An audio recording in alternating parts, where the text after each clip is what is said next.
이어서 모닝와이드 3부가 방송됩니다.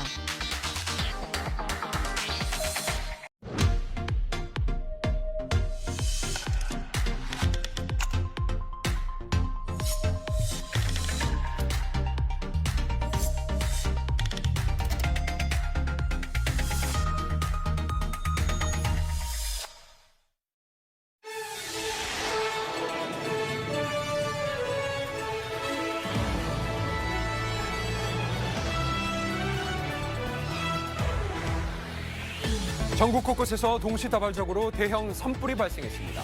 이틀 동안 발생한 산불은 40건이 넘는데요. 현재 충남 홍성은 44시간째 산불이 확산되고 있습니다. 날에서 취재했습니다. 봄꽃이 만개하면서 주말 전국의 벚꽃 명소에 인파가 몰렸습니다. 이른 기화로 준비한 축제 일정을 앞당긴 곳도 있었는데요. 밀착 카메라에서 확인해 봅니다. 잠시 후에 뵙겠습니다.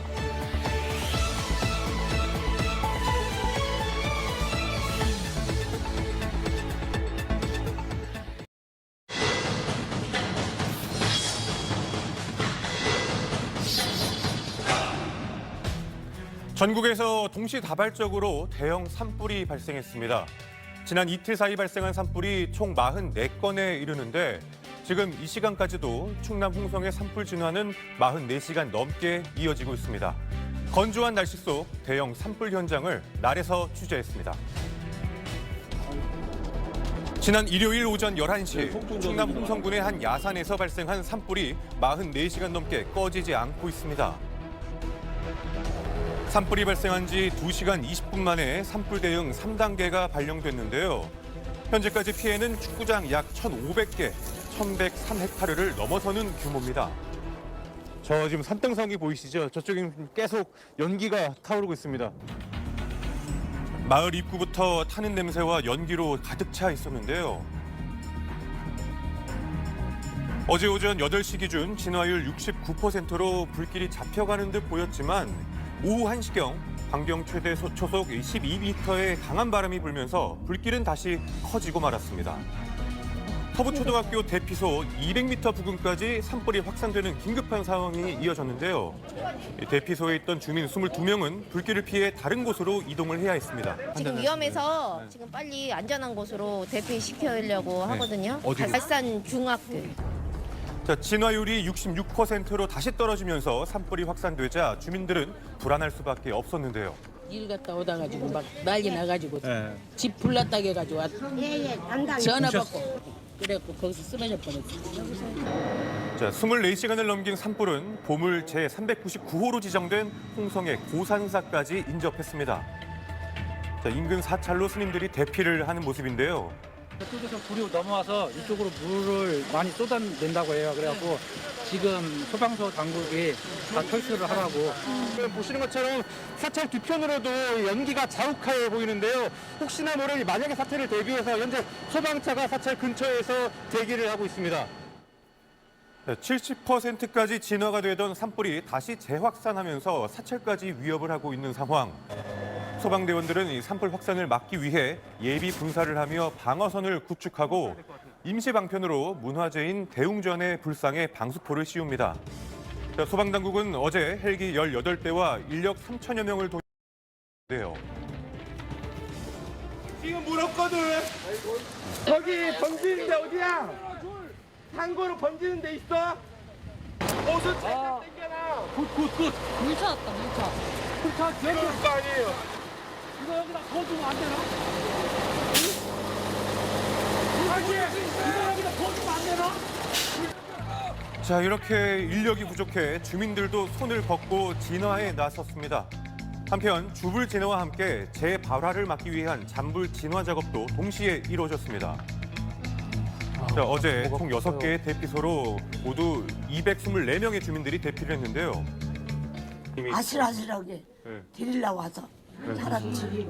젓가락질이 많은 것이 시계가 머리 위로 이렇게 푸릉 날아서 땅에 떨어지는 불이 확 나는 겨.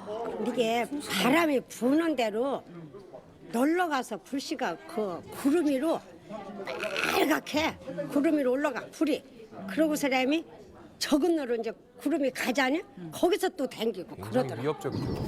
순식간에 까만 잿더미로 변해버린 마을. 오후 2시 기준 주택 30여 채와 축사, 창고 등이 전소되는 피해가 잇따랐습니다. 이렇게 딱 바람 불면 또 살아나고 해가지고 계속 신경을 안 쓰면 또 다시 확 살아나면 이제 그나마나 이제 있는 거 다 죽는 거지. 자, 집은 형태를 알아볼 수 없을 정도로 이렇게 녹아내렸고요. 또 급하게 나오느라 주민들은 제대로 된 소지품 하나 챙기지 못했습니다. 집도 다 전소 다 되고 농기계 다 전소되고 완전 싹쓸이인 거예요, 싹쓸이. 순식간에 삶의 터전을 잃은 주민들, 축사와 가축의 피해도 이어졌는데요. 저런 것들은 지금 모르는 거 아니요? 이제 하루하루 시들시들하다 이제 죽는 거거든요. 네. 그 연기를 많이 마셨기 때문에 아마 며칠 안에 폐사할 확률이 높다고 하네요. 자, 화재 속에 살아남은 이 어린 생명은 힘겹게 마지막 숨을 몰아쉬고 있었습니다. 자, 또 인근 돼지 축사도 마찬가지인데요. 돼지를 키우던 농가 2동 중 1동이 전소되면서 돼지 860여 마리가 죽었습니다. 놀러 왔는지 어쩐지 여기서 불이 시작했어요. 뭐 전혀 뭐 손 씻을 뭐 시간 같은 게 없어요. 이거 시간이 없죠. 자, 헬기 작업은 어제 오후 7시 15분에 종료됐는데요. 진화율 60% 이후 야간 작업에 돌입을 했고 오늘 오전 6시 10분부터 다시 헬기와 인력이 투입되며 진화 작업에 나서고 있습니다. 건조한 날씨 속 전국에서 동시다발적으로 대형 산불이 이어졌는데요. 현재 한평과 순천, 영주가 대응 3단계로 진화 작업 중입니다. 일요일과 월요일 이틀간 발생한 산불만 44건에 이릅니다. 지난 3개월간 발생한 산불은 총 380여 건. 이는 2021년 한 해 발생 건수를 넘습니다. 상황에서 건조한 기후가 지속되고 있는 부분 또 온도가 또 올라가는 이런 상황 시점이 조금 더 빨리 도래를 했다. 그래서 3월 달부터 조금 더 많이 예년의 3월보다는 더 많은 화재들이 3월에 집중이 됐고 또 4월이나 5월도 그렇게 많이 지속적으로 계속 발생할 가능성은 높다. 지난 일요일에는 이 서울 도심 인왕산에서 산불이 발생하기도 했습니다. 서울 도심에서 일어난 대형 산불에 주민들은 대피를 했는데요. 네, 이곳은 서울 부암동 주민센터 앞입니다. 현재 인왕산 산불로 인해서 제 뒤에 통합 대책본부가 마련이 되어 있는 모습입니다. 쳐다보니까 이렇게 불꽃 하나가 이렇게 선을 나무가 빨갛게 타오르는 게 보이더라고. 어머 여기 이쪽으로 불이 옮겨보는다 큰일 났다 내가 그랬거든. 집에서 그 비행기가 계속 날아다녀요. 다음 날인 월요일까지 이어진 산불은 발화 25시간 만인 오후 1시 27분에 진화가 됐습니다. 그러나 5시간 만인 오후 6시경 잔불이 다시 점화되기도 했는데요. 서울에서 난 산불 가운데 역대 최대 규모였습니다. 기상적인 요인이 산불을 발생시키게끔 가장 좋은 조건으로 변화했다는 거예요. 건조할 뿐만 아니라 강풍이 들어오는 시기와 맞물리고 또한 기온이 많이 상승하면서 이때 이제 인간의 행위가 조금이라도 그런 불주의한 행동이 하게 되면은 쉽게 산불로 옮겨붙을 수 있는 조건이 돼버린 거죠. 자, 현재 9건의 산불이 여전히 진화 중입니다. 산불 이전의 모습을 회복하려면 100년이 넘게 걸린다고 하는데요.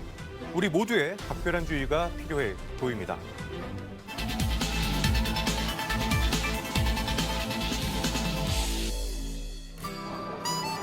따뜻한 봄 날씨에 벚꽃이 만개한 지난 주말, 전국의 벚꽃 명소들의 상춘객들의 발걸음이 이어졌습니다. 이게 한 이틀 사이에 이렇게 확 폈어요. 벚꽃 오늘 마지막일 것 같아가지고. 4년 만에 열리는 벚꽃 축제 기간, 사람들 얼굴에는 웃음꽃이 피었죠. 학생 그 옆을 내려오시고요. 그거 다쳐요. 예상에 없던 인원들이 투입돼서 좀 애로사항들이 많은 편이에요. 일주일 더 일찍 핀 벚꽃에 지자체는 비상이 걸린 상황, 그 현장을 밀착 카메라에서 취재했습니다. 지난 일요일, 시민들로 붐빈 여의도 윤중로 벚꽃길. 25도까지 오른 초여름 날씨에 벚꽃이 만개했는데요. 외투를 벗어들고 가벼운 옷차림으로 봄을 만끽했습니다. 여의도의 벚꽃길 1.7km가 휴일을 맞아 벚꽃을 즐기러 온 사람들로 가득 찼는데요.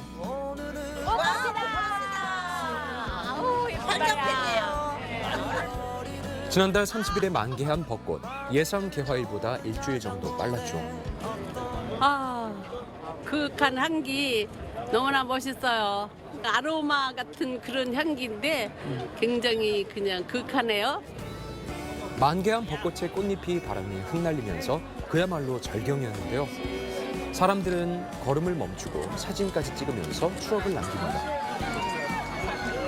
벚꽃 거의 마지막 날인 것 같아가지고 벚꽃 다 떨어지기 전에 즐기러 나왔습니다. 내일 머리 비 온대요. 비 오면 이거 다 떨어지잖아요. 그러니까 제가 와서 보려고. 오늘 오후부터 비 소식이 있는데요. 여의도 벚꽃 축제는 시작 전이었지만 비 예보로 마음이 급해진 상춘객들. 만개한 벚꽃을 보기 위해 늦은 시각까지 이곳을 찾았습니다. 일정 조율이 좀 전체적으로 쉽지 않아서 축제를 당기기 어려운 부분들도 좀 있었고요. 이번에 사전 통제를 좀 급하게 시작하게 되면서 이거는 예상에 없던 인원들이 조금 많이 더 동원되고 있습니다. 이른 개화에 사람들이 쏠리자 영등포구는 축제 일정을 앞당기기 어려워서 교통 통제를 지난 1일부터 실시했는데요. 2일 저녁 7시 기준 밤 벚꽃을 보기 위해 43만 3천 명의 인파가 쏠렸습니다. 200명의 인원을 급하게 투입했지만 시민들이 몰려 곳곳에서 문제가 발생하기도 했죠. 선생님, 무단횡단 하시면 안 돼요. 무단횡단 하시면 안 돼요. 저쪽에 횡단보도 있습니다. 횡단보도 이용해 주세요. 오늘은 길을 막지 않기 때문에 이제 보행로에서만 걸어가실 수 있고요. 무단 횡단을 하는 사람들부터 차도에 멈춰 사진을 찍거나 난간에 올라가서 사진을 찍는 등 위태로운 상황까지 벌어지기도 했습니다. 내려오세요. 지금 위험합니다. 바로 낭떠러지예요. 내려오세요, 선생님. 위험을 알리는 통제선이 있지만 소용없는데요. 꽃이 피는 풀숲에서 테이블을 펼치고 앉아 술을 먹는 사람들도 있습니다. 이동해 주세요. 선생님, 여기 정차하시면 안 돼요. 이동해 주세요. 행사장에는 불법 주차가 이어지면서 상시 계도를 해야 하는 상황. 여의도를 방문하는 상춘객들의 차량으로 도로는 마비가 되고 주차장은 오전부터 만차였습니다. 결국 인근 아파트까지 불법 주차를 하고 마는데요. 오늘은 우리가 근무하는 날이 아닌데 주차들이 많이 오니까 여기 하는 거 아니지. 여기 뭐 100m 들어간다고 거짓말하고 들어가면 어쩔 수 없고. 여의도 벚꽃길이 통제되면서 국회 둔치 주차장이 폐쇄됐습니다. 부족한 주차 공간에 이미 도로 갓길은 차로 가득한데요. 당연히 불편하죠. 외부 사람들이 차 주차해놓고 뭐 좀 여기 주민들이 늦게 들어와서 차달라면 없잖아요. 매년 축제 기간이면 인근 주민들의 이런 불편이 반복되고 있는 상황. 위급시 차량의 안전을 위해서 마련된 안전지대까지 불법 주차장이 됐습니다. 여기 안전지대는 주정차 수 있는 자리는 아니에요. 여기가 저 구청에서 과태료 부과도 괜찮은 게 있었고요. 여기는 불법 주정차로. 해당 구역은 도로교통법 13조 5항에 따라 주정차 금지 구역인데요. 승합차 7만 원, 승용차 6만 원의 범칙금이 부과되죠. 주행 차량의 시야가 막혀 사고 위험성이 높아 견인차로 차를 이동시키고 있고요.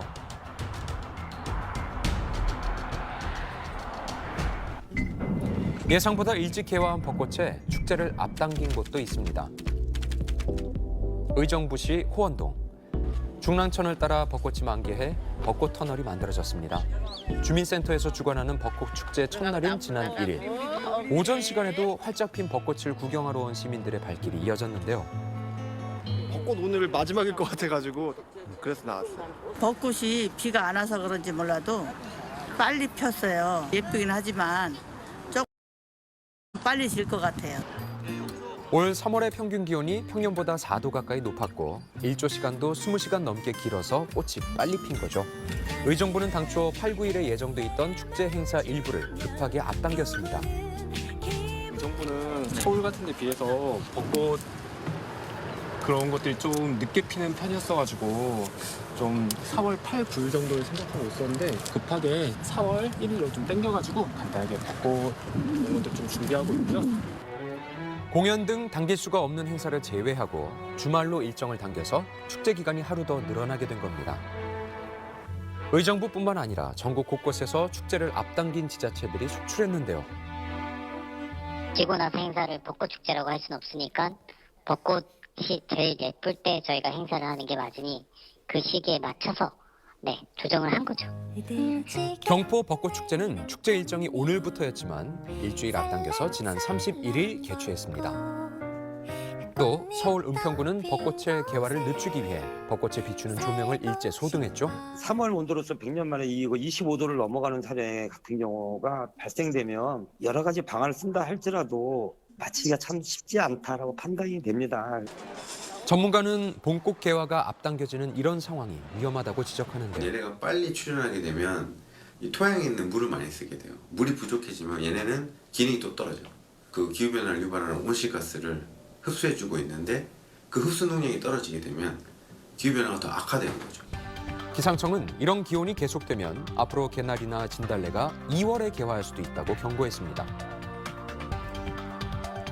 식물을 수정하는 벌이나 곤충의 활동 시기랑 맞지 않아서 곤충, 동물 등 생태계 전반적으로 영향을 끼쳐 식량 문제로까지 이어질 수 있다고요. 주말 동안 인파가 쏠리면서 곳곳에서 문제가 발생하기도 했습니다. 지난 31일에 시작된 무심천 축제. 지난 주말까지 사흘 동안 열렸는데요. 축제 기간에 43만 명이 이곳을 찾았습니다. 청주 도심을 가로지르고 있어 이동 인구가 특히 많은 이곳. 안전요원으로 2천여 명을 투입했습니다. 축제가 열리는 구간에 차량 통행을 막아놓은 상황. 하지만 이륜차 통행이 이어지면서 계도에 나섰는데요. 오토바이 타고 와요. 그럼 여기서 쌩쌩쌩 다니는데 저희가 통제를 해도 어떻게 막을 수가 없어요. 천천히 가세요. 저녁 10시 이후가 되면 안전요원이 줄어서 계도도 할 수 없는데요. 이날 축제 현장 바로 앞 도로에는 이륜차 폭주까지 벌어졌죠. 게다가 이륜차 운전자가 넘어져 크게 다치는 사고도 있었습니다. 문제는 또 있었는데요. 상충객들이 가져온 일회용품이나 음식물이 그대로 쓰레기로 남는다는 겁니다. 공원 곳곳에는 20m당 쓰레기 봉투를 하나씩 설치했지만 불법 투기를 막을 수 없었다고요. 내용물이 분리가 안 돼요. 전혀 분리가 안 되고 평상시보다 한 100배는 많이 나온 것 같아요. 하루에 뭐 12시간 이상을 근무를 지금 하고 있는데도 도저히 감당할 수가 없네요. 환경미화원들이 근무 시간까지 연장하면서 치우고 또 치우고 있지만 역부족인 상황. 아침 한 7시 정도에 와보면은 전체가 다 그냥 쓰레기장이라고 생각을 하면 될 거예요. 금요일 밤 무심천 곳곳에 75리터 종량제 봉투로 150개 정도의 쓰레기가 쌓였다고요.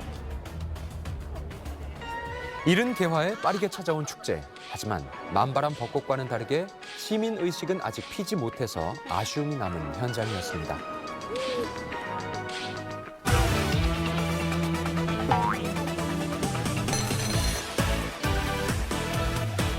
안녕하세요. 모르면 호구되는 경제 김치영입니다.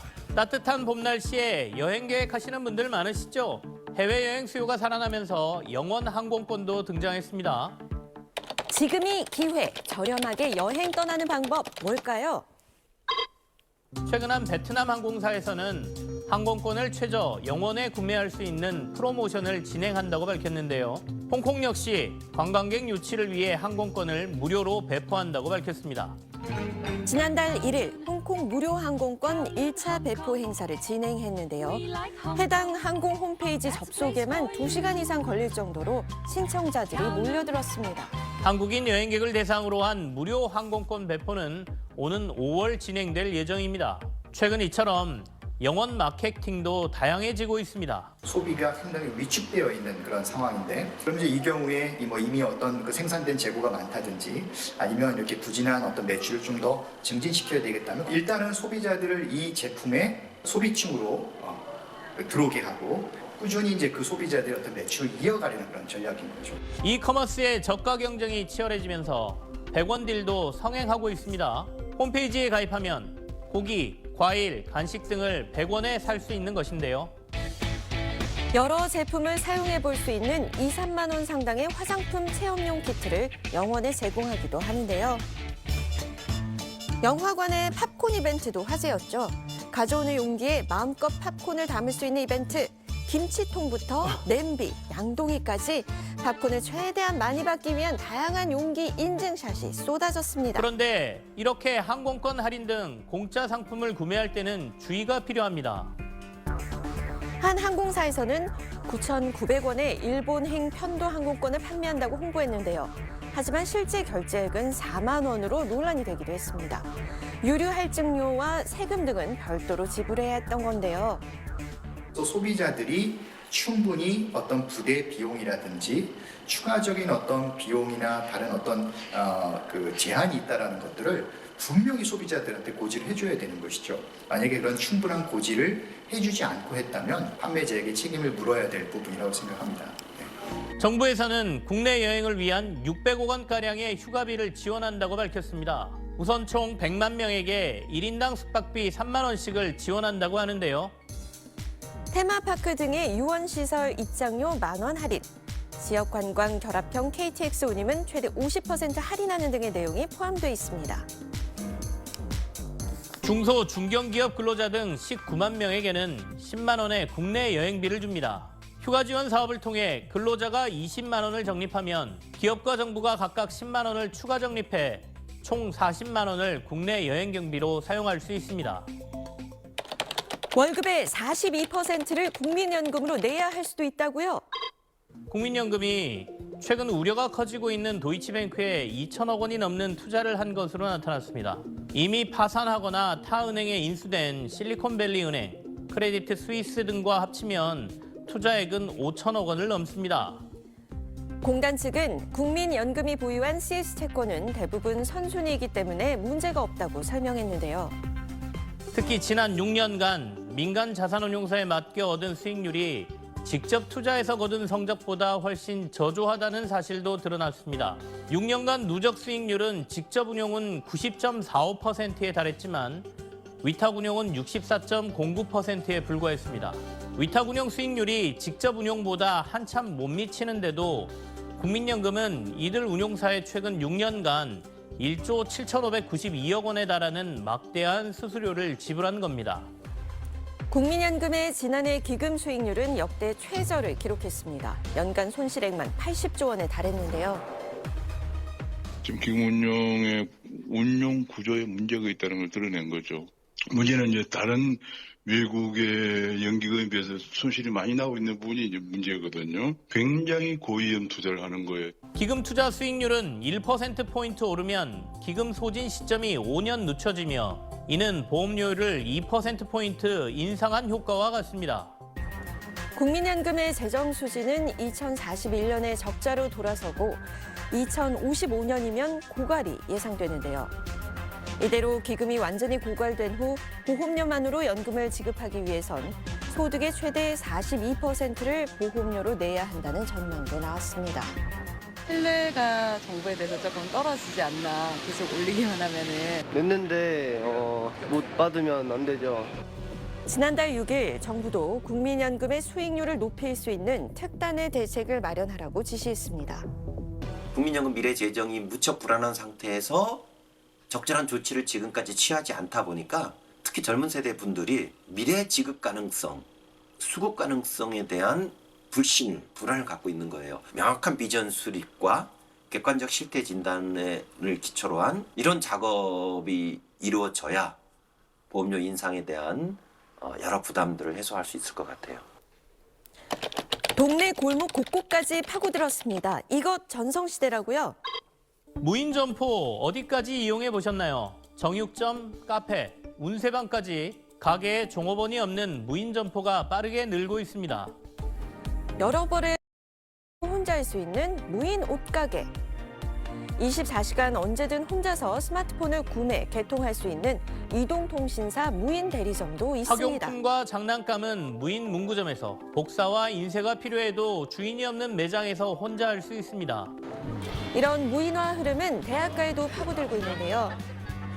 한 대학교 앞 주점, 이곳에도 종업원은 보이지 않는데요. 바로 이 키오스크가 이곳의 종업원입니다. 손님이 직접 냉장고에서 술을 꺼내고 결제를 하면 되는데요. 안주는 간편하게 요리할 수 있는 즉석식품, 안주도 직접 조리해서 먹습니다. 저렴하게 원하는 음식이나 원하는 주류를 가져다가 마실 수 있는 점에서는 정말 저는 좋다고 생각을 합니다. 요즘 물가도 비싼데 다른 데에 비해 반값 정도로 매우 저렴해서 인건비를 줄이다 보니 가격은 비교적 저렴한 수준, 고물가에 더 많이 찾게 된다는데요. 무인화가 더 익숙한 대학생을 중심으로 이에 늘고 있습니다. 술집 같은 데 가면 객단가라는 게 있잖아요. 그래서 적정 안주도 하나 시켜야 되고 어느 정도 먹었으면 다른 손님에서 자리 비켜줘야 되고 그런데 자기가 있고 싶은 만큼 있고 이런 무관심과 방치가 젊은 사람들은 오히려 편해하는 것 같아요. 무인 사진관은 대표적인 무인 점포인데요. 실제 지난해 무인 사진관에서 사용한 금액은 전년 대비 271%가 급증했습니다. 점포 수도 2021년 12,930개로 2년 만에 31.1% 증가했을 정도로 그 인기를 실감할 수 있는데요. 최근 MZ 세대들에게는 무인 사진관이 데이트의 마지막 필수 코스라고 불릴 정도라고요. 그러다 보니 무인 사진관이 이곳에까지 등장했습니다. 바로 결혼식장입니다. 사진을 찍기 위해서 줄까지 서야 할 정도인데요. 예식 대기 시간이 지루하지 않고요. 즉석에서 사진을 찍고 바로 출력할 수 있습니다. 꽃단장하고 온 하객들 예쁜 사진을 남길 수 있어 남녀노소에게 인기라고요. 여기 와서 처음 알았어요. 우리가 또 찍고서 또 이렇게 바로 하니까 이게 무슨 일인가 싶고. 우리가 왔다는 거 남길 수도 있고 약간 추억이 될 수도 있는 것 같아서 사진 어쨌든 남으니까 좋은 것 같아요. 마치 예전 스티커 사진이 돌아온 것 같죠? 그중 한 장은 방명록으로 사용하는데요. 신랑 신부 역시 축하해준 하객들을 더 기억할 수 있어서 일석이조라고요. 본인의 웨딩을 개성 있게 연출하고자 하는 신랑 신부님의 니즈가 있어서요. 하객분들께 이제 감사의 선물 의미로 많이 하시는 것 같습니다. 무인화는 한 카드사가 선정한 최근 4년간 소비 트렌드 중 하나입니다. 경기 침체와 고물가가 이어지면서 이런 풍경은 더욱 빠르게 확산될 걸로 보입니다. 비용을 더 절감하고 효율성을 추구한다는 명분 아래 무인 시스템을 막 이렇게 선호하고 있지만 어떻게 보면 그것은 그것에 어려움을 느끼는 소비자들한테 일방적인 그런 강제가 되는 거거든요. 그래서 오히려 그런 부분들은 그 사업자들도 한번 잘 신중히 생각해 볼 필요가 있지 않나.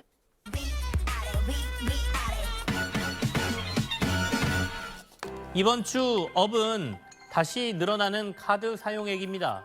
지난해 우리나라 하루 평균 카드 사용액이 3조 원을 넘었습니다. 물가 상승 여파에 리오프닝까지 더해지며 더 크게 증가한 것이죠. 실제 음식점 등에서의 카드 사용액이 크게 늘었고 이동이 많아지며 여행, 주유 등의 사용 금액도 증가했습니다. 다만 최근 움츠러드는 경기 탓에 목돈이 들어가는 가구나 가전 등의 사용액은 줄어들었다고 하는군요. 이번 주 다우는 44%나 줄어든 세수입니다. 지난 2월 국세 수입이 11조 4천억 원으로 1년 전에 비해 9조 원 감소했습니다. 문제는 1월에도 세수가 6조 9천억 원이나 감소해 올 들어 1, 2월에만 세수 감소 규모가 15조 7천억 원이나 된다는 것이죠. 이렇다 보니 정부도 지난해 깎아줬던 세금을 다시 정상화하는 등의 방안을 놓고 고심하고 있습니다. 종합부동산세 공정시장가액 비율을 60%에서 80%로 올리는 방안, 최대 37%까지 인하해줬던 유류세 인하폭을 다시 조정하는 방안 등이 얘기되고 있다고 합니다. 국민연금을 월 200만 원 이상 받는 수급자가 지난해 5,410명으로 1년 사이 4배 가까이 증가했는데요. 고액 연금 수급자가 이렇게 늘어날수록 기금 고갈 속도도 빨라질 거라는 지적이 나오고 있습니다. 네, 국민연금에 대한 국민들의 불안이 커지는 만큼 기금 재고를 위한 방안이 조속히 마련돼야겠습니다. 네.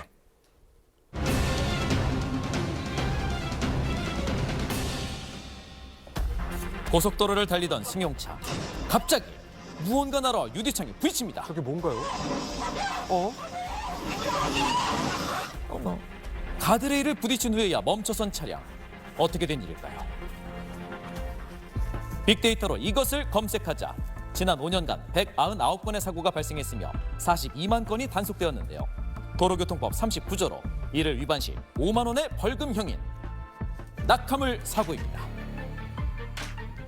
지난주 수요일 대형 화물차가 싣고 가던 거대한 돌이 고속도로에 떨어지는 사고가 발생해 차량 4대가 파손되었습니다. 이런 건 예상이 안 되니까요. 빅데이터로 알아본 낙하물 사고, 화물차, 고속도로, 적재불량 등의 단어가 등장합니다. 군산의 한 고속도로, 공업용 적재 3개를 실은 대형 화물차가 차선을 변경하는데요. 그 순간 차가 흔들리더니 돌덩이가 승용차 위로 쏟아집니다. 갓길로 밀려난 차, 뒤따르던 승용차 3대가 연이어 부딪혔는데요. 사고 이후 병원에서 치료 중인 피해자의 가족을 만나 당시 상황을 들어봤습니다. 제발 살아만 있어라 라는 생각으로 다급하게 갔던 것 같습니다. 아내가 사고 직후 차에서 어떻게 나왔는지도 기억이 안 난다고 하고 이제 눈을 떠보니 응급실에 있었다. 살아있다는 게 이제 기적이다라고 주위에서도 다들 말을 하시는데 앞범퍼와 뒷좌석은 형태를 알아볼 수조차 없었는데요. 동승자가 있었다면 인명피해로 이어질 뻔했습니다. 병원에 있으면서 도로에서 이제 차들이 클락션 울리는 소리나 도로에 이제 큰 화물차들, 버스들 지나가는 것만 봐도 눈을 질끈 감고 길을 막고 이렇게 등을 돌리곤 하고 있습니다. 당시 화물차는 덮개도 고정장치도 없던 상황. 승용차 크기만한 거대한 돌덩이를 어떤 안전장치도 없이 위험하게 달렸던 겁니다. 구급차가 고속도로 갓길로 달려갑니다. 지붕이 완전히 꺼져버린 차량. 구급대원의 심폐소생술이 이어졌습니다. 고속도로 터널 앞 25톤 화물차에서 떨어진 13톤 무게의 강철 코일. 한순간에 차량을 덮쳐 사고가 발생했던 겁니다. 갑자기 차가 밀리니까 급브레이크 밟으면서 옆차로 실려있던 게 탈락을 한 거예요. 앞차를 피하려다 급하게 차선을 변경하며 제대로 묶여있지 않던 코일이 앞차량으로 떨어진 건데요. 당시 일가족 4명이 타고 있던 차량. 운전을 했던 엄마는 크게 다쳤고 뒷좌석에 탄 9살 딸은 심정지로 병원에 옮겨졌지만 끝내 숨졌습니다. 사고로 이어지면 신호위반, 중앙선 침범과 같은 12대 중과실 유형에 해당되기 때문에 교통사고 처리특례법 3조에 따라서 최대 5년의 금고형 또는 최대 2천만 원 벌금형에 처해지게 됩니다. 빅데이터로 알아본 낙하물 사고, 불법 설치물, 피해 보상, 판스프링 등의 단어가 등장합니다. 서해안 고속도로, 갑자기 무언가 날아오더니 운전석 쪽 유리를 강타합니다. 도대체 어떻게 된 일일까요? 너무 위험하죠.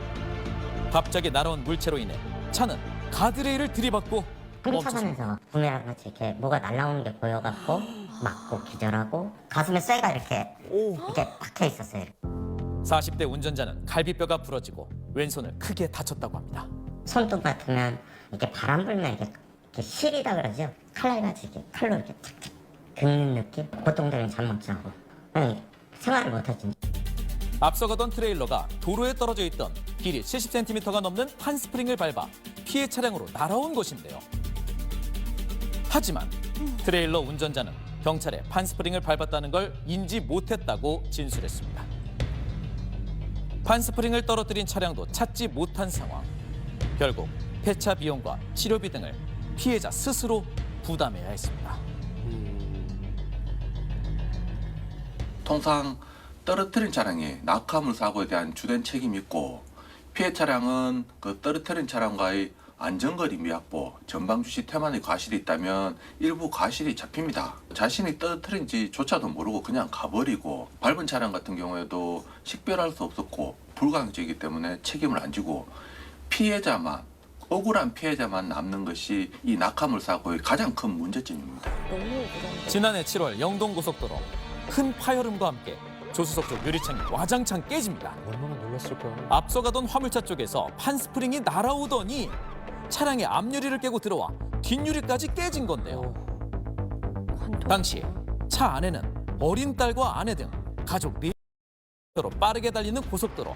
자칫하면 큰 인명피해로 이어질 뻔했는데요.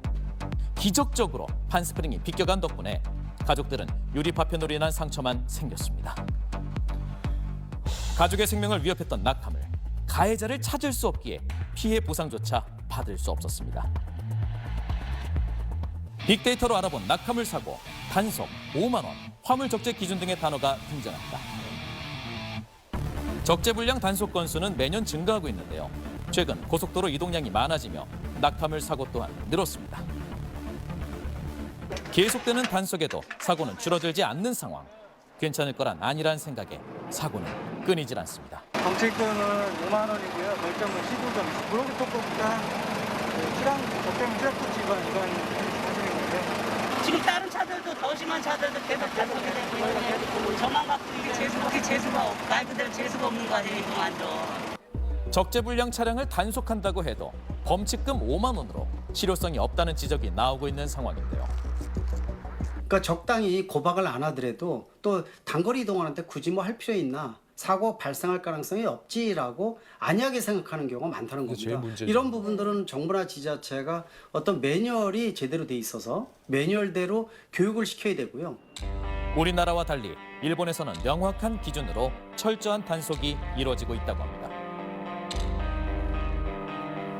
일본은 더 세밀하게 돼 있어요. 물건의 종류에 따라서 어떻게 실어야 되는지, 적재해야 되는지 대부분 다 폐쇄된 컨테이너 박스 쪽에다 넣게끔 돼 있어요. 그러니까 모래라든지 흙이라든지 이런 종류들은요 아예 바깥에 노출돼서 움직이지 못하게끔 돼 있어요. 문제가 생겼을 때의 어떤 단속 조치, 이 벌칙 조항에 대한 것들도 굉장히 강화돼 있다는 거죠. 고정만 하면 안전할 거라 생각하지만 실제 적재물 종류에 따라 적재 방법이 다르기 때문에 세부적인 기준이 필요한데요. 대형 적재 불량은 고속도로와 커브길에서 사고 위험을 높입니다. 고정이 어렵지만 그만큼 더 안전 조치가 중요합니다. 끊이지 않는 사고, 전문가는 운전자의 인식과 처벌 강화가 시급하다 말합니다. 낙하물 사고는 차량 운전자가 주의 의무를 다한다면 원천적으로 일어나지 않습니다. 이러한 낙하물 사고에 대해서 범칙금 4만 원과 벌점 15점 또는 과태료 5만 원이 부과될 뿐인데 이러한 범칙금과 과태료를 20만 원 이상 대폭 상향시킬 필요성이 있고 또 처벌이 대부분 벌금형으로 끝나는데 이와 같은 처벌에 대해서 벌금형 이상의 집행유예, 실형성 가할 필요성도 있습니다. 괜찮을 거라는 아니란 생각이 다른 운전자의 생명을 위협하는 도로 위 흉기가 되었는데요. 운전자의 인식 제고와 강력한 처벌이 필요합니다.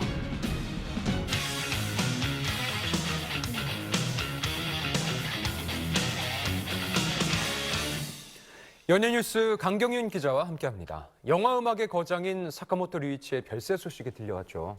네, 그렇습니다. 한국 영화계와 음악계와도 인연이 깊었던 만큼 국내에도 추모 물결이 이어지고 있습니다. 화면으로 만나보시죠. 영화 마지막 황제의 주제곡으로 아시아인 최초로 미국 아카데미 작곡상을 수상했던 세계적인 영화 음악의 거장 사카모토 류이치가 암투병 끝에 71살의 나이로 세상을 떠났습니다. 지난 2일 그의 소속사 측은 사카모토 류이치가 3월 28일 암투병증 별세했다고 공식 발표했습니다. 생전 영화 음악은 물론 피아니스트로 밴드 멤버로도 활약한 그는 골든글로브와 그래미까지 석권하며 전 세계 음악 팬들의 사랑을 받아왔습니다. 다방면으로 자유로운 음악 세계를 펼친 그는 한국과도 인연이 깊었는데요. 대표적으로 2017년에 영화 남한산성의 음악 감독을 맡았던 적이 있고요. 이를 통해서 영화 평론가 협회상 그리고 대종상의 음악상 부분을 수상하기도 했었습니다. 그 외에 2000년, 2011년, 2012년에 세 차례 내한 공연을 하기도 했고요. 우리나라에서 사물놀이로 유명한 김덕수 연주가 함께 작업한 적이 있고요. 비교적 최근에는 정재일과 새소년에게 관심을 보인 적도 있고 그 만남이 성사된 적도 있었습니다. 2018년에는 부산국제영화제의 개막식을 빛냈고 아시아 영화인상을 수상했는데요. 2019년에도 한중일 합작 애니메이션 안녕 티라노의 OST 작업에 참여하며 명성을 이어갔습니다. 그의 음악에 많은 영감을 받았다고 밝혀온 국내 스타들 또한 그를 애도했는데요. BTS의 슈가는 머나먼 여행 평안하시길 바란다는 추모의 메시지를, 배철수 씨는 생전 그와 함께 찍은 사진을 올렸고 김혜수 씨도 그의 사진 올리며 고인을 추모했습니다. 그의 SNS에는 세계 각국의 팬들이 전하는 애도의 메시지가 계속해서 이어지고 있습니다. 일명 꿀팔자로 불리며 아내를 잘 만나 대중의 부러움을 사는 국민 남편 스타들 지금 바로 만나보시죠. 삼둥이 아빠이자 국민 남편인 송일국 씨. 최근 방송에서 아내 얘기를 많은 관심을 받았죠. 대한민국의 최고의 남편으로 알고 있습니다. 송일국 씨. 판사 아내의 남편으로 사는 기분이 어떻습니까? 혹시 평소에 아내가 무서울 땐 없으세요? 아내요? 살다가. 혼난 적이 있으면 혼났다고 얘기하세요. 싸우면 안 돼요. 그러니까 싸우면 안 되니까. 저는 지론이 네. 지는 게 이기는 거라고 생각하는 사람. 네, 이어 기혼자들이 부러워할 소식을 전해 화제가 됐습니다. 지금 어디 거분에 계세요? 지금 얼마 전에 순천 발령받아가지고. 순천. 작품 때문에 원래 제 준비를 제가 해야 되는데 갈 수가 없어 처음으로 사실 떨어져 살았어요. 어때요? 떨어져 보니까 이제 어떤 거 좋은 점도 있고 나쁜 점도 있고. 송일국 씨 표정이 참 밝네요. 관리를 못 하시네. 되게 애틋해지더라고요. 2주밖에 안 되는데. 애틋해진다. 왜 우셨어? 왜 우셨어? 아니야, 뭐 이거 아니야. 그리고 애들도 다 컸거든요. 너무 보고 싶어요. 이어 만나볼 꿀팔자 국민 남편은 새 영화로 돌아온 장항준 감독입니다. 종로구 옥인동이 나온 세계적인 거장 한국의 아가사 크리스티 김은희 작가님이 오셨습니다. 아유 감사합니다. 네, 그의 아내는 인기 드라마 사인 유령 등을 쓴 김은희 작가죠. 은희에게 항준의 카드란? 우용기문? 정답! 장항준에게 의의 카드란? 황금알을 낳는 거인? 잠깐 쓰시고요. 네, 아내의 능력을 당당하게 자랑하는 장항준 감독. 그럴 만한 충분한 이유가 있습니다. 와이프가 저랑 결혼할 때까지만 해도 직업이 없었어요. 맞아. 그러니까 작가를 이런 걸 했었던 사람이 아니라서. 와이프의 사수예요. 황준이가. 네. 맞아. 네, 김은희 작가는 장항준 감독의 외조를 받아 지금의 자리에 올랐습니다. 와카남이라고 와이프 카드 쓰는 남자. 저희 옆에 그랬더니 오빠는 가만히 살면 행복한 사람이야. 나만 믿고 살아. 그리고 나는 돈을 벌 줄만 알지 쓸 줄은 모르는 사람이야. 그러니까 내 건 다 오빠 거니까. 무슨 복이에요? 네, 정말 복덩어리죠. 네, 복 많은 남편 맞네요. 세 번째 국민 남편 역시 와이프 카드를 쓰는 도경환 씨입니다. 고수다, 고수. 잘 고수 먹어. 자기 안 먹어? 나 안 먹어요. 자기는 트로트의 고수니까. 네, 국민 사랑꾼 도경환 씨. 하지만 잘난 아내 덕분에 고충도 있다고 합니다. 씨는 사실 프리 선언 이후에 부부싸움이 굉장히 잦아졌다는 얘기를 들었어요. 그게 부부 싸움은 아니고요. 회사 그만둘 때 그 저한테 신신당부한 몇 가지가 있는데 당신은 내 배우자이기 때문에 내가 모른 채 하진 않을 것이다. 내가 도움을 줄 건데 그 도움을 기분 나빠하지 마라. 사실 저는 회사 그만둘 때 괜히 나갔다가 제가 잘못돼버리면 윤정 씨의 명성에도 먹칠하는 거 아닌가. 그래서 마지막으로 부탁한 게 넌 나의 명성을 막 갖다 쓰지 마라. 그러니까 그렇게 신신당부했거든요. 근데 도경환이 일부러 장윤정 팔이를 하진 않아. 장윤정 얘기 하지 마세요. 이거는 안 돼 지금. 도경환 입장에서 그거 안 하면 모시질 않아. 그렇잖아요. 내가 많이 노력을 해야겠고. 네, 이것도 잘난 아내를 둔 남편의 행복한 고충이겠죠. 앞으로도 국민 남편들의 아내 자랑이 계속해서 이어지길 바랍니다. 행복하세요. 네. 연예뉴스 오늘은 여기까지입니다. 8시 24분 지나고 있습니다. 고맙습니다.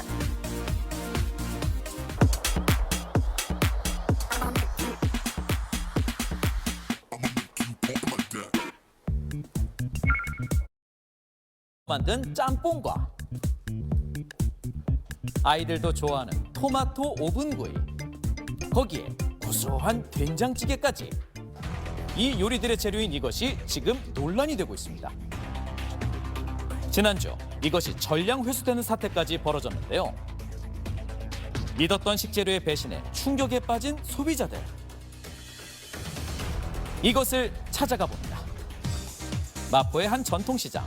지난주부터 시장에서는 이것이 사라졌다는데요. 기존에 구매한 것은 전량 환불까지 진행하며 소비자들의 불안이 높아졌습니다. 집에 이제 아이들이 셋인데 뭐 사기도 겁이 나고 좀 멀리하게 되는 것 같고 그런 상황이 지속적으로 발생되다 보면은 의심이 되고 그럴 것 같습니다. 이것의 대체 식재료인 애호박의 가격은 38% 이상 급등하기도 했다고요. 키노박 쓰는 사람 대개가 식당들만 쓰는 거니까 1,000원까지도 내려갔다가 지금 2,000원으로 다시 올라왔으니까 주키니 호박 사건으로 인해서. 과연 어떻게 된 일일까? 애호박보다는 크고 뚱뚱해서 돼지 호박이라고 불리는 이것, 바로 주키니 호박입니다. 이것을 많이 사용한다는 식당을 찾았는데요. 판매가 중지되며 급하게 주키니 호박의 대체 식재료를 구해야 했습니다. 맛의 차이가 있죠. 주키니가 이게 부드럽고 맛을 내기 위해서는 최고로 많이 쓰는 식재료니까. 오이같이 길고 특유의 쓴맛이 있는 주키니 호박. 애호박은 맛이 다를 뿐더러 주키니 호박에 비해 약 15%가량 비싸 부담이 되는데요. 임시 방편으로 다른 식재료를 사용하고는 있지만 앞으로가 걱정입니다. 일단 물가 자체가 올라가지고 우리는 다 부담스러우니까 근데 안 나온다니까 어떻게 수급을 해야 될지 모르겠고 진짜 안 나오면 우리는 요리하기가 힘들 것 같아요 앞으로. 어느 날 갑자기 사라진 주키니 호박에 놀란 소비자. 주키니 호박이 판매 중단까지 된 이유는 무엇일까? 15년도에 그 종자가 들어와서 7, 8년 동안에 일부가 아마 재배된 거로 알고 있고 유통이 돼서 지금까지 이제 문제가 된 거로 그렇게 알고 있습니다. 승인받지 않은 채 국내에 유통된 특정 업체의 주키니 호박이 8년 만인 최근 확인되었습니다. 뒤늦은 대처가 논란이 되고 있는데요. 주키니 호박 재배 농가를 찾았습니다. 해당 품종을 재배하지는 않지만 이번 사태로 피해가 크다고요. 전체가 한 3,000폭이 됩니다. 3,000? 네. 주키니 호박은 국내 전체 호박 생산량 중 약 4%를 차지하고 있는데요. 농림식품부에서 이 출하를 못하게 중지를 시켰어요. 이번 주 월요일부터 일요일까지. 만약에 하자가 있다고 탐명이 나면은 폐기해야 돼. 이거 없애야 돼. 다시 판매가 재개됐지만 우려되는 점은 많습니다. 소비자 불신이 많아져서 커져서 소비가 안 되고 가격 폭락으로 이어질까 봐 그게 걱정이 많습니다. 한창 수확철인 주키니 호박은 경매도 나가지 못해 쌓이고만 있다고요. 좋은 창고 여기다 임시 보관하려고 그럽니다. 이 생산 물량을 남겨놓아야 정부 측에서 딴 물량을 보고 보상을 할지. 일주일간의 출하 중지로 인한 피해 금액만 농가마다 700만 원이 넘습니다. 그렇다면 유전자 변형 주키니 호박 사태 무엇이 문제일까요? 대한민국에서 승인된 유전자 변형 식품은 옥수수, 콩, 카놀라 등 총 7가지입니다. 해당 식자재로 만들어진 제품들은 이미 우리의 식탁 대부분을 차지하고 있는데요. 하지만 소비자들이 유전자 변형 식품을 모두 구별하기는 어렵습니다. 식품 가공을 통해서 변형된 DNA가 없거나 단백질이 없는 경우에서는 표시할 의무가 없도록 되어 있습니다. 느슨한 형태로 되어 있기 때문에 빠져있는 부분이 굉장히 많은 거죠. 국가별로 유전자 변형 식품에 대한 표기 기준은 천차만별. 우리는 이제 5% 미만까지도 허용하는데 EU나 일본 같은 경우는 1.5 정도로 굉장히 엄격하게 더 제한을 하고 있습니다. 그러니까 우리가 훨씬 더 이제 느슨한 형태로 운영된다 이렇게 볼 수 있고요. 현재 미승인된 종자의 경우 해외에서는 안전성이 확보된 품종인데요. 식약처의 판매 허가를 기다릴 수밖에 없는 농민들은 막막하기만 합니다. 폐기 위기에 놓인 자식같이 키운 호박들. 어렵지. 아 많이 어려워요. 그럼 많이 이게 당장 출하를 못하면 어렵지. 농사 비용만 들어가니 어디 부담받을 일이 있고 환장하는 이게 1년 농사가 헛수고가 될까 걱정스러운 농가. 정부의 전수조사만을 기다리고 있었습니다. 어제 오전부터 음성 판정이 난 주키니 호박에 한해 경매가 재개됐는데요. 한 번 무너지면 회복하기 어려운 먹거리 신뢰. 우리의 밥상 안전을 위한 관리 감독이 중요합니다. 네, 오늘 전국에 구름이 많다가 오후부터는 봄비가 내리겠습니다. 네. 이번 비는 금요일까지 사흘간 이어지겠는데요. 낮 기온은 전국 대부분 지역에서 20도 이상으로 따뜻하겠습니다. 봄비치고는 많은 양이 예상돼서 이번 비로 기승을 부리던 산불이 고비를 좀 넘길 수 있을 걸로 기대됩니다. 단 산불이 이미 난 지역은 비가 이렇게 많이 내리게 되면 산사태의 위험성이 있으니까 주의하셔야겠습니다. 오늘 즐거운 하루 보내시고요. 저희는 내일 아침에 다시 인사드릴게요. 고맙습니다. 고맙습니다. 속에 다시 만나